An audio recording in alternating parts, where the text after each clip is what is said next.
এক বছরে অনেকেই মানে ভুলে গেছে আমাদের ছাত্র আন্দোলনের কথা, কিন্তু এই চিত্র যখন তারা রাস্তাতে যাওয়া আসার সময় দেখবে তখন তাদের আবু সাইদ, মুগ্ধ এদের কথা মনে পড়বে, তাদের আত্মত্যাগের কথা মনে পড়বে।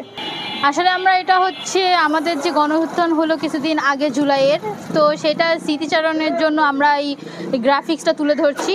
আমরা মূলত এই গ্রাফিক্সটা করতেছি 24শে গণঅভ্যুত্থানের স্মৃতি ধরে রাখার জন্য। আমরা এইখানটায় হচ্ছে যারা শহীদ হয়েছে তাদেরকে স্মরণে রাখার জন্য এইটা অঙ্কন করতেছি।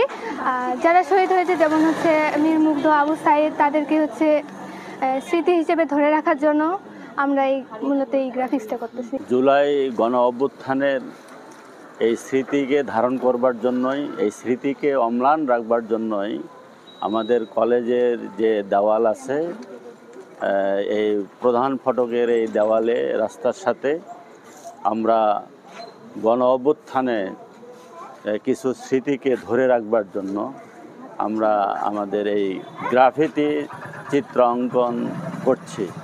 হয়তো এক সময় আমরা থাকবো না, এক সময় নেক্সট জেনারেশন, পরবর্তী জেনারেশন আসে দেখবে সেই গণ অভ্যুত্থানের কিছু স্মৃতি এবং তাদেরকে শ্রদ্ধা করে তখন স্মরণ করবে।